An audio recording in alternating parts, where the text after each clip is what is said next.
ये दो चीज को थाम ले, और अगर इसको तूने तोड़ा, छोड़ा, थोड़ा, बर्बाद किया, अल्लाह फरमाते खिज़्युन फिल हयातिद दुनिया, दुनिया में तो जलील करूंगा और जहन्नम के सिवा आखिरत में कोई जगह नहीं होगी।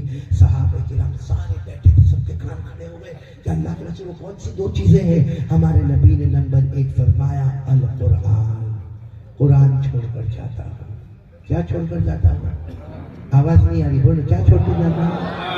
और वो कुरान आज हमारे हाथों में कितने, पूछो इनको, पूछो कितना घर में कुरान पढ़ते, कितना मोबाइल पर गेम खेला जाता है, कितना मोबाइल पर सीना होता है, कितना मोबाइल पर चोरी होती है। ये हमारे जवान ये उलमा किराम गवाह, ये हमारे जवान अल्लाह अल्लाह राम करे। मेरे प्यारों, कभी कभी अल्लाह की कसम खाकर कहता हूं कि डर लगता है कि ये मोबाइल मौत के वक्त कलमा तो नहीं छीन लेगा हमारा, कहीं ये मोबाइल हमारे कब्र में आजाब तो नहीं खड़ा करेगा, क्योंकि हमारे मोबाइल में औरत है। हाँ, आधी रात को हम मोबाइल में औरत को देख रहे हैं, आधा कपड़ा पहनी है और पीछे गाना चल रहा है और ये औरत नाच रही है।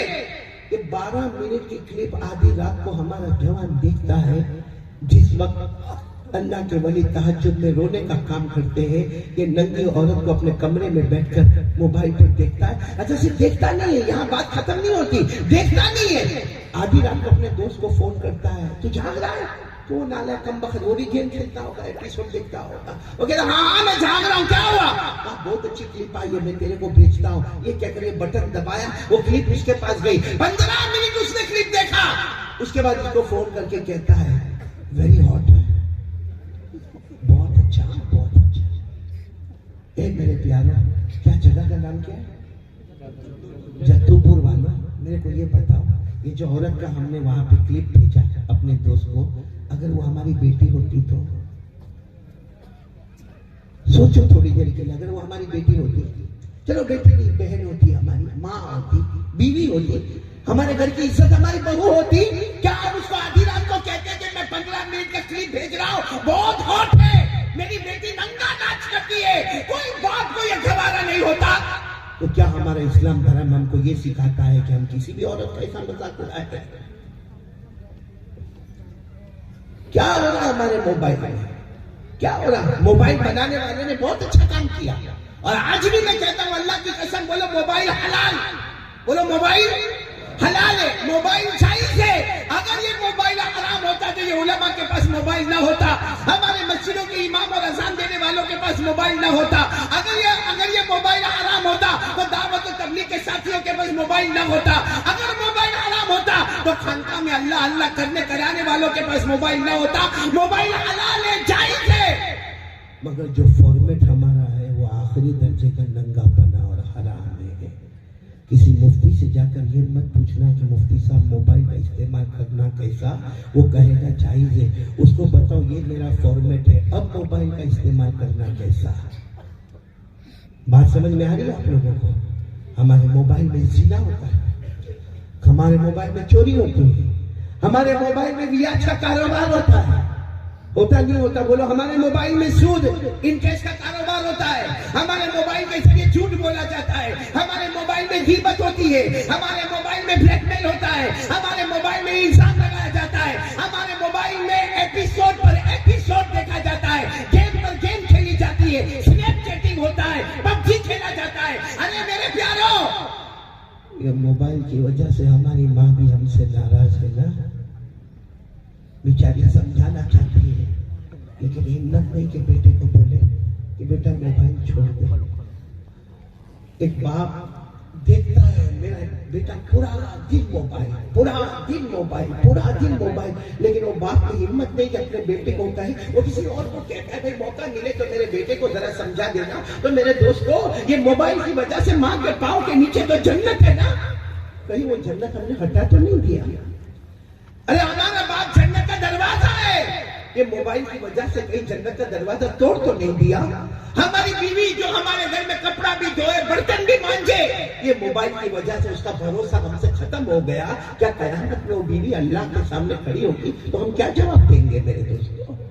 माँ नाराज है, बाप नाराज है, बीवी नाराज है, बच्चों का हक अदा नहीं होता, बस घर में दाखिल हुआ सलाम कलाम हुआ नहीं हुआ वो, अरे घर की बात छोड़ो, जुमा जुमा कौन सा जुमा होता होगा नहीं यहाँ जद्दूपुर में जुमा होता होगा ना।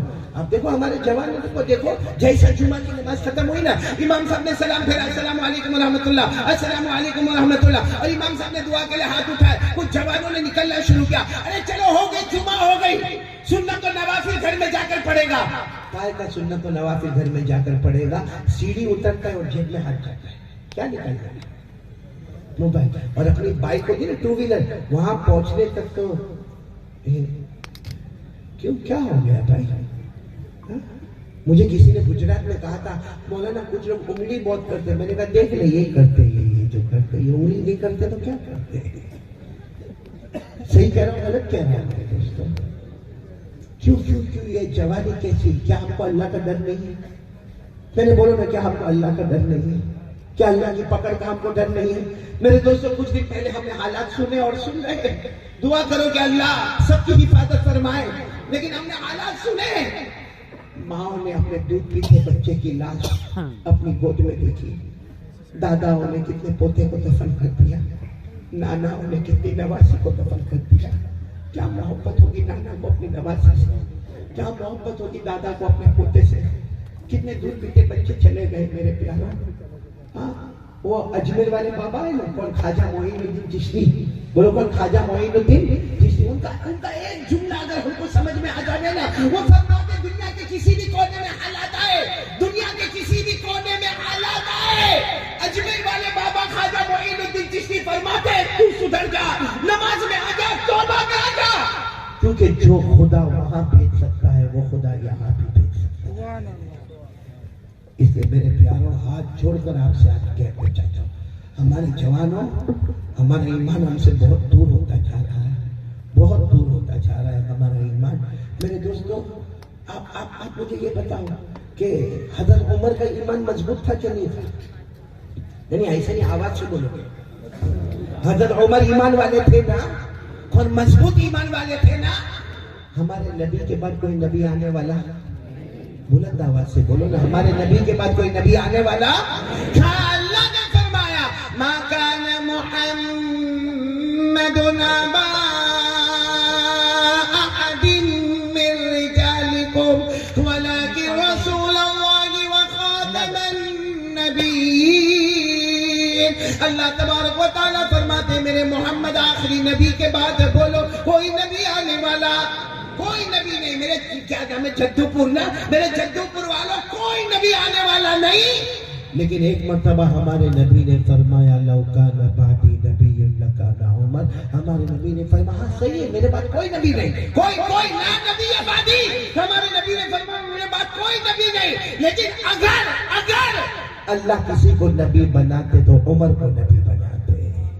सोचो उमर का ईमान कितना मजबूत होगा, पहाड़ जैसा ईमान होगा कि नहीं होगा? बल्कि आपको एक बात बताओ, हजरत उमर का ईमान कैसा है मालूम है?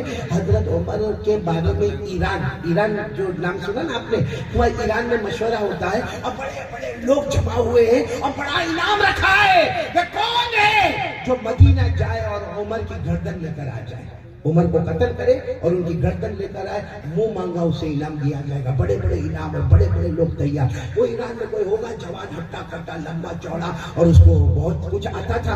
उसने कहा मैं तैयार हूँ, लेकिन मेरा इनाम ये होगा। जो भी उसने इनाम कहा सबने मंजूर कर लिया। वो ईरान से चला, लंबा चौड़ा, हट्टा कट्टा, सारे हथियारों के साथ लेस होकर अपने सारे सफर के सामान के साथ चला। कहाँ पर पहुंचा? मदीना, क्योंकि हजरत उमर अमीरुल मोमिनीन मदीने में थे। हजरत उमर अमीरुल मोमिनीन थे और छोटे अमीरुल मोमिनीन नहीं थे। 22 लाख मुरब्बा मील पर अकेले हुकूमत करने वाले, बोलो कौन? हजरत उमर। हजरत उमर 22 लाख मुरब्बा मील पे हुकूमत करने वाले, वो ईरान का जवान। जब मदीना, जबान तो आती नहीं क्योंकि मदीने में अरबी बोलते, ये ईरान से आया हुआ, लेकिन किसी तरह थोड़ा बहुत उसने मालूम किया कि अमीरुल मोमिनीन का घर कहाँ है। तो उसको ऐसा था कि कोई बहुत बड़ा बंगला होगा, कोई बहुत बड़ी कोठी होगी, कोई बहुत बड़ा मकान होगा। उसने कई लोगों को पूछा, सबने एक ही पता बताया कि देखो सामने जो छोटे छोटे घर नजर आते ना, उसी में एक घर अमीरुल मोमिनीन का भी है। बस आप चले जाओ वहां पे, वो जो घर नजर आता है ना, वो जो झोपड़ा नजर आता, जिसकी खिड़की इस तरफ की हुई है, बस वही अमीरुल मोमिनीन का घर है। ये ईरान वाला घबराया कि अगर उमर यहाँ पर है, बोलो अगर उमर, आवाज से बोलो अगर उमर, कत्ल करना बहुत मुश्किल है क्योंकि मोहल्ला है, सारे मोहल्ले वाले जमा होके मेरे बोटी हड्डी तोड़ देंगे क्योंकि मोहल्ले में किसी को कत्ल करना बहुत मुश्किल है। लेकिन काम मालूम तो करे कि क्या मामला है। गए और वहां जाकर बताया कि मैं मुसाफिर हूँ, अमीरुल मोमिनीन उमर को मिलने आया। तो अंदर से घर में से आवाज आई, उमर घर में नहीं है, वो तो ऊँटों को चराने जंगल में गए हैं। बोलो ऊँटों को चराने, वो बैतुल माल के ऊँट, यानी बैतुल माल में कितने ऊँट होंगे, वो सब ऊँटों को चराने के लिए गए। ये ईरान वाला इतना खुश हो गया, मामला हल हो गया। अब मोहल्ले में तो मारना नहीं, कहाँ मारना है जाके, चलो जंगल में तो होगा, एक का दुक्का कोई आदमी होगा, उसका तो मैं मुकाबला कर लूंगा और आराम से मुकाबला हो जाएगा। मेरे प्यारों, आज भी किताबों में लिखा है ये जंगल की तरफ जाता है और जंगल में देखता है बहुत सारे ऊँट है, बहुत सारे ऊँट। समझ गया कि ये जो सारे ऊँट है इस पे निशानी है, ये सब बैतुल माल के ऊँट है, मतलब उमर अमीरुल मोमिनीन यही कहीं पर होंगे। लेकिन वो सोच में पड़ गया, इतना बड़ा बादशाह ऊँटों को चलाता है, क्या इसके पास नौकर नहीं है, क्या इसके पास खादिम नहीं है, क्या इसके पास गुलाम नहीं है? हमारे यहाँ का बादशाह ऑर्डर पे ऑर्डर करता है, यहाँ का बादशाह ऊँटों को चला रहा है। बहुत ढूंढा, बहुत सारे ऊँट नजर आए। थोड़ी दूर देखा एक बड़ा दरख्त है, उसके नीचे अमीरुल मोमिनीन उमर सो रहे हैं। बोलो सुभान अल्लाह, बोलो क्या कर रहे हैं? इसने कहा ये तो मौका और भी अच्छा हो गया। अरे पहले मोहल्ले में मारता तो बड़ा मुश्किल मामला था, अरे जंगल में भी अगर मारता तो दो चार मेरे ऊपर हमला करते, लेकिन यहाँ तो सो रहे, सोने वाले को मारना तो बहुत आसान है, बहुत आसान है। ये उमर के करीब जा रहे हैं। बोलो बोलो बोलो बोलो, ये ईरानी वाला किसके करीब जा रहे हैं? उमर के करीब, उमर के करीब। अभी उमर के करीब यार कम से कम 5 या 10 कदम का फासला बाकी था, बस सीधे जाके हमला करना था। अचानक धाड़ से आवाज आई, धाड़ से आवाज आई तो ये चौके, क्या हुआ, कौन है, कौन है? तो देखा पीछे शेर आ रहा है। बोलो जंगल का। ये और खुश हो गए कि अब तो मेरे को मारने की जरूरत भी नहीं है, अब कौन मारेगा? शेर मारेगा। क्योंकि ये तो बहुत होशियार, बहुत लंबा चौड़ा हट्टा कट्टा, सीधे दरख्त के ऊपर चढ़ गया। बड़ा ऊंचा दरख्त था, दरख्त के ऊपर चढ़ गया। कहा मैं दरख्त के ऊपर से बैठ के तमाशा देखूंगा, अब तो मेरे को मारने की भी जरूरत नहीं। शेर आएगा, हमला करेगा, फाड़ेगा। शेर चला जाएगा, मैं गर्दन लेके ले वहां ईरान पहुंच जाऊंगा और मेरा इनाम पक्का हो जाएगा। ये सोचकर वो दरख्त पर चढ़ गया। शेर आया, अब वो दरख्त पर से देख रहा है, शेर आ गया, हजरत उमर के बिल्कुल करीब आ गया और हजरत उमर सोए हैं, शेर उसके गोल गोल घूम रहा। बोलो सुभान अल्लाह। एक चक्कर लगाया, 2 चक्कर लगाया, 3, वो शेर चक्कर पे चक्कर लगाता, ये ऊपर दरख्त पे से। ये ईरान वाला कहता मैं हैरान, अरे शेर है, ये इंसान खोर है, अरे ये हमला करता है। तो उमर के चारों तरफ घूम रहा है, क्या करता? ये कहते मेरे पैदा करने वाले की कसम में दरख्त पर था, वहां से मैंने देखा कि उमर की आंख खुली। बोले सुभान अल्लाह। यूं हाथों को अपने आंखों पर मिला और कुछ दुआ पढ़ी और दुआ पढ़ने के बाद शेर को कहा क्या हुआ, जाओ जाओ अंदर से जाओ। कहता सिर्फ हजरत उमर ने इशारा किया, शेर दौड़ता दौड़ता जंगल की तरफ चला गया। उमर का सिर्फ ऑर्डर था जाओ, यहाँ क्या कर रहे हो मेरे पास? कहते वो चला गया। ये दरख्त से सीधे नीचे आए हजरत उमर के सामने। हजरत उमर भी चौके, लोग सामने से आते, पीछे से आते, दाएं से आते, बाएं से आते, तुम ऊपर से नीचे आए, क्या हुआ? हजरत उमर ने कहा क्या हुआ, कहां से आए हो, मुसाफिर नजर आते हो। ईरान वाले की आंखों में आंसू थे। कहा सब बात मैं बताऊंगा, पहले मुझे कलमा पढ़ा दो, पहले मुझे कलमा पढ़ा दो। तो फिर उन्होंने अपना पूरा प्रोग्राम बताया। तो हमारे नबी ने फरमाया तूने कलमा क्यों पढ़ लिया? हजरत उमर ने फरमाया तूने कलमा क्यों पढ़ लिया? तो आया था मेरे कत्ल के इरादे से, कलमा क्यों पढ़ लिया? कहा मैं कलमा डर से नहीं पढ़ा, सब देखा मैंने, मैं डर से कलमा नहीं पढ़ा। मैंने ये सोचा कि जब उमर का ये आलम है कि जंगल का जानवर भी इनसे घबराता है, तो ये तो गुलाम है, आका मोहम्मद का क्या आलम होगा। बोलो जब उमर का ये आलम है तो उमर के नबी के ईमान का क्या आलम होगा। खैर मुझे आपको बताना है कि हजरत उमर का ईमान बोलो कैसा था, मजबूत था। मैंने बोलो ना कैसा था, मजबूत था। जंगल के शेर भी गुलामी करते थे कि नहीं करते थे? लेकिन आज मैं आपको जो पॉइंट पर, ये मैंने वाकया इसलिए सुनाया, पॉइंट पर लाना चाहता हूँ। हजरत उमर अमीरुल मोमिनीन, साथ में बोलो हजरत उमर अमीरुल मोमिनीन 22 लाख मुरब्बा मील पे अकेले हुकूमत करने वाले। लेकिन हजरत उमर की एक आदत थी, रात को अपना कपड़ा बदल देते थे, भेष बदलते थे और पूरे मदीने का चक्कर लगाते थे, गांव का, देहात का, गलियों का क्यों चक्कर लगाते थे। कोई गरीब होगा, कोई मिस्कीन होगा, कोई यतीम होगा, कोई बेवा होगी, कोई लाचार होगा, कोई मजबूर होगा, मेरे तक नहीं पहुंचा होगा। मैं अमीरुल मोमिनीन हूं, मुझे पता तो होना चाहिए कि मेरे इलाके में कोई परेशान तो नहीं। हजरत उमर भेष बदल के जा रहे थे, रात को तहज्जुद का वक्त था। हजरत उमर एक घर के पास गए, घर में से कुरान पाक के पढ़ने की आवाज आ रही है, बोलो सुभान अल्लाह। और क्या कुरान पढ़ा जा रहा है, पढ़ने वाले कोई भी सहाबी होंगे, आवाज बहुत प्यारी होगी।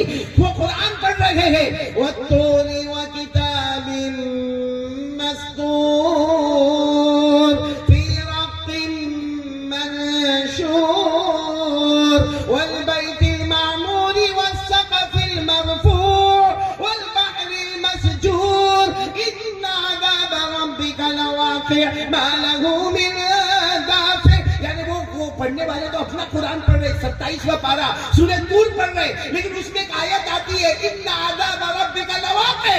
अगर अल्लाह का अज़ाब आ गया, मा लहू मिन दाफ़िअ, कोई बचाने वाला नहीं होगा। हज़रत उमर के कान में जब ये आयत आई, जानते थे, अरबी जानते थे, वही बैठ गए। अब मालूम है वहां तहज्जुद के वक्त से वो दीवार का टेक लगाकर बैठे, फजर की अजान हो रही है, हजरत उमर की दाढ़ी मुबारक भी आंसुओं से तर है और एक ही बात कह रहे हैं, अल्लाह उमर पर तेरा अजाब आएगा तो उमर को कौन बचाएगा, अल्लाह उमर पर तेरा अजाब आएगा तो उमर को कौन बचाएगा। अब फजर की अजान होने लगी, इमामत किसको कराना है, हजरत उमर को।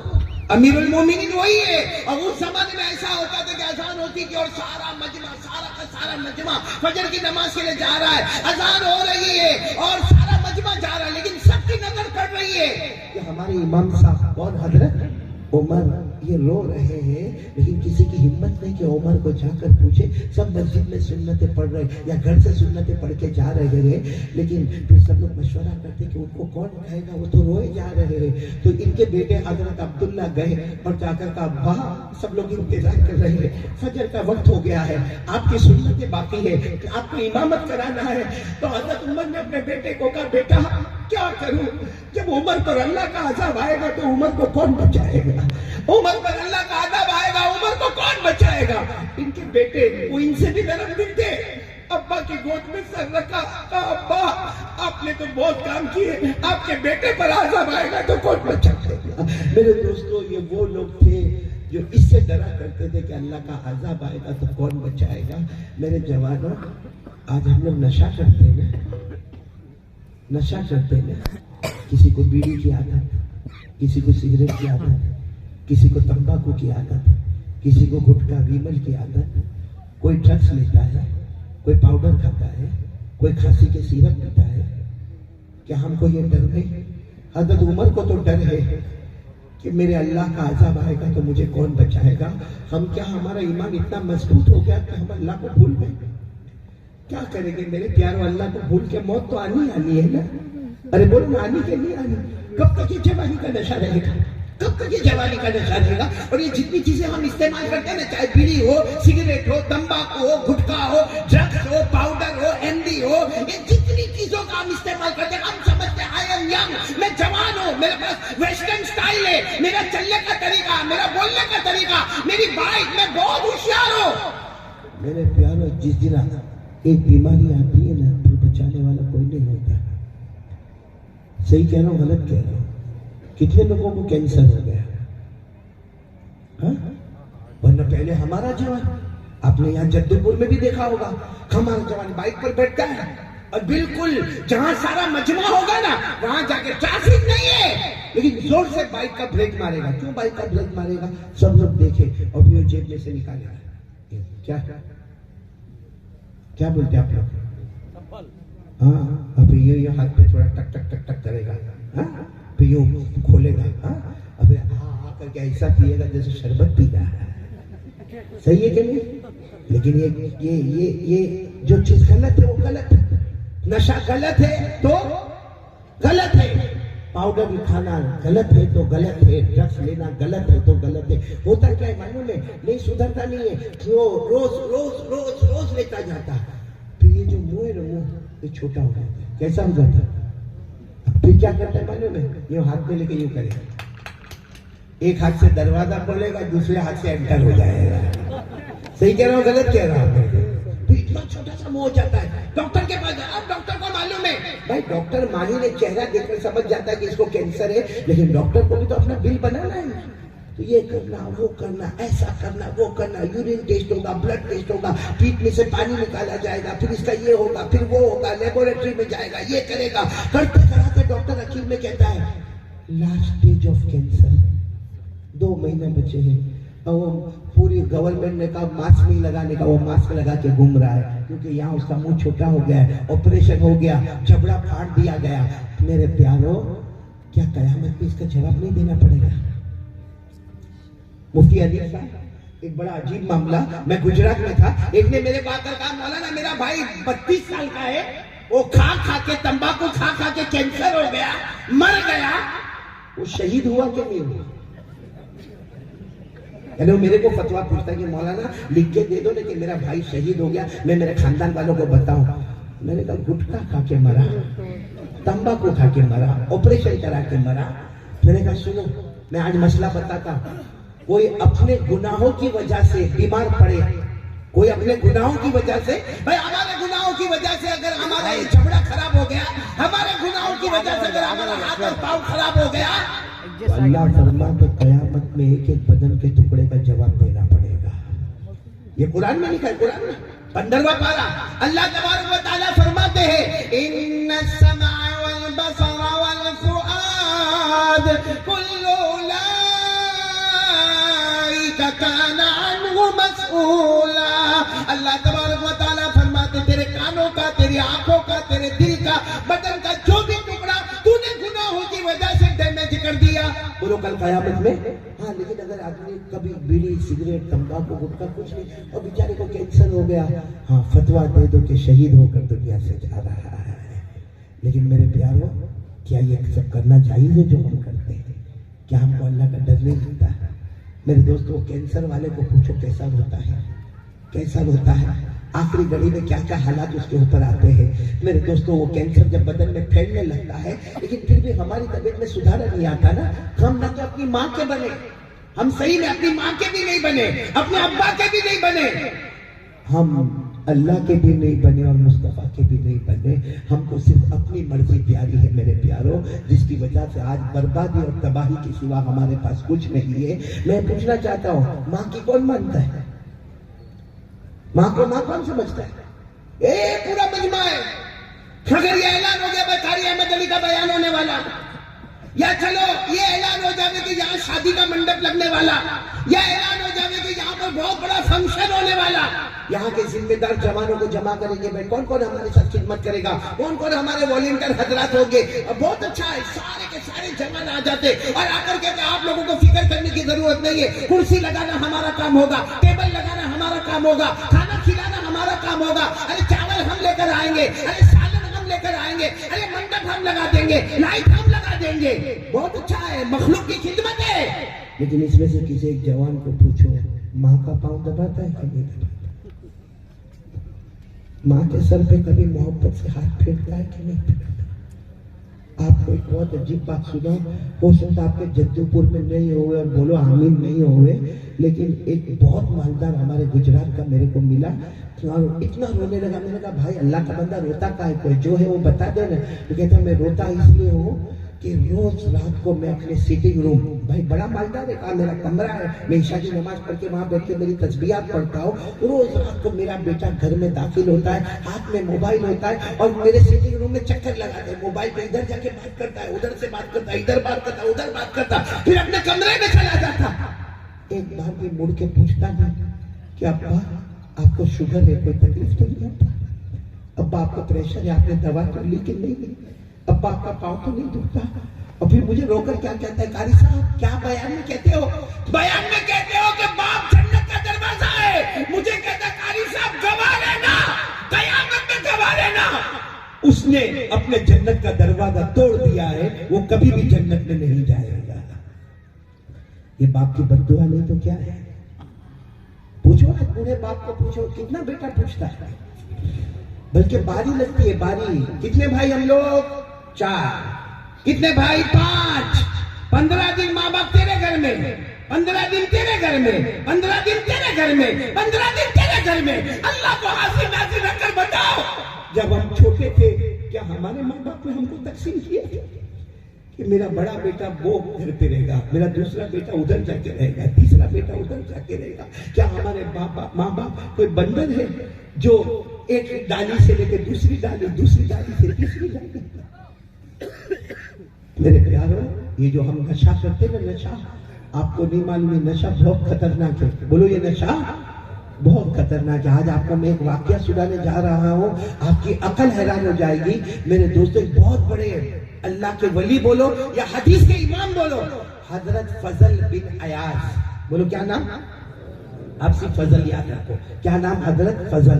वो जब हदीस का सबक पढ़ाते थे ना, घंटे बांटता हुआ, वो जमाना ऐसा नहीं होता कि भाई मदरसे के बच्चे 14 साल, 15 साल, 16 साल, 18 साल, 20 साल, नहीं, वहां मदरसा ऐसा होता था, खुला मैदान होता था, जिसमें बच्चे भी है, बड़े भी है, बूढ़े भी है, सब बैठे गए। और जब हजरत फजल आते थे, सारे बच्चे इस्तेकबाल के लिए खड़े होते थे। आपके सामने ऐसा टेबल रखा होता था, उस पर हदीस की किताब होती थी, आप पढ़ाना शुरू करते थे। तो उस जमाने में जो भी तरीका पढ़ाने का होता पढ़ाते थे। एक सामने स्टूडेंट बैठता था, सामने एक स्टूडेंट, सुनना, बहुत होशियार, बहुत चालाक। और आपको मालूम है, जो ब्राइट स्टूडेंट हो, जिसका दिमाग अच्छा हो, तो पढ़ाने वाले की तवज्जो उसकी तरफ, बोलो, ज्यादा होती है। तो और हजरत फजल देखते थे, वो जो बोलते वो सब लिखता है। और कभी कभी चेक करते थे, तो चेक करते तो देखते थे इतना अच्छा लिखता है, इतना अच्छा। अरे हजरत फजल कहते हैं कि मुझे मेरे शागिर्दों में, मेरे स्टूडेंट में, मुझे इसके बारे में यकीन था कि इसका फ्यूचर बहुत ब्राइट होगा। कहते हैं कि 1 महीना गुजरा, वो पढ़ने नहीं आया। कितना महीना? अब ब्राइट स्टूडेंट हो, वो 2 दिन नहीं आ गए तो उस्ताद परेशान, पढ़ाने वाला परेशान, टीचर और प्रोफेसर परेशान कि मेरा इतना अच्छा स्टूडेंट नहीं आता। लेकिन वो चूंकि मजमा इतना रहता था, हजरत फजल समझे कहीं सफर पे गया होगा, इधर गया होगा, उधर गया होगा। सुनो, बराबर सुनना। हजरत फजल कहते एक दिन आने के साथ ही मैंने पूछ लिया कि भाई वो कहाँ है, वो मेरा स्टूडेंट कहाँ है जो सारी बातों को लिखता था, बाय हार्ट करता था? तो किसी ने कहा वो तो घर में बीमार है, आखिरी सांस ले रहा है, घर में बीमार है। और बोलो, हजरत फजल को इतना रहम आया, सब स्टूडेंट को कहा चलो ना हम मिलने जाए, चलो ना मिलने जाए, आज सबक नहीं होगा, आज उनको मिलने जाएंगे। बहुत मेहनत करता था वो मेरा बच्चा, और बहुत होशियार था। जब गए ना तो देखा सही में वो आखिरी सांस ले रहा है। और आपको मालूम है, जो आखिरी सांस लेता हो तो उसके सामने सूरह यासीन पढ़ी जाती है। क्यों? क्योंकि सूरह यासीन कुरान की रूह है। बोलो, सूरह यासीन कुरान की रूह है। और इस वक्त हमला बॉडी पर नहीं हो रहा है, मौत के वक्त हमला किसके ऊपर होता है? रूह पर होता है। तो रूह को रूह के साथ आसानी करने के लिए मरने वाले के पास क्या पढ़ना चाहिए? तो हजरत फजल ने देखा कि आखिरी सांस लेता, अपने सारे स्टूडेंट को कहा चलो चलो यासीन पढ़ो, यासीन पढ़ना शुरू करो। अब सब बच्चों ने यासीन की आवाज गूंजी, यासीन पढ़ने की आवाज गूंजी। मालूम है, वो जो बच्चा था ना, जवान लड़का, अपने उस्ताद को कहता है मत कहो, इनको यासीन पढ़ने मत कहो, मेरे को कुछ भी काम नहीं आएगा, मेरे को कुछ भी काम नहीं आएगा। तो ये समझ रहे उस्ताद के आखिरी वक्त है, आदमी कुछ भी बोलता है, समझ में नहीं आता। तो उस्ताद ने कहा भाई सब लोग यासीन पढ़ना बंद करो, बल्कि क्या करो, ला इलाहा इल्लल्लाह पढ़ो, पढ़ो ला इलाहा इल्लल्लाह, ला इलाहा। क्योंकि हदीस में आता है लक़िनु मौताकुम ला इलाहा इल्लल्लाह, जो मरने के करीब हो उसको ला इलाहा इल्लल्लाह उसके सामने पढ़ो। मालूम है, जब सबने ला इलाहा इल्लल्लाह की आवाज गूंजी तो स्टूडेंट कहता है अपने उस्ताद को, मेरे उस्ताद हजरत फजल, मेरे उस्ताद मत पढ़ो, मत पढ़ो, काम नहीं आएगा। कहा बेटा ऐसा क्यों कहता, काम नहीं आएगा? क्यों ऐसा क्यों कहता, काम नहीं आएगा? कहा 2-4 घंटे पहले मुझे पता चला अल्लाह ने मेरे ईमान को छीन लिया है, अल्लाह ने मेरे ईमान को छीन, बस इतना कहा और आंखें बंद हो गई। हजरत फजल इतने हैरान हो गए, करे तो क्या करे भाई, है तो हमारा स्टूडेंट है, हमारा बच्चा है। चलो कफन भी हुआ, दफन भी हुआ, लेकिन हजरत फजल अपने घर गए, सबक नहीं पढ़ाया और रोते रहे कि वो बच्चे का ईमान क्यों अल्लाह ने छीन लिया।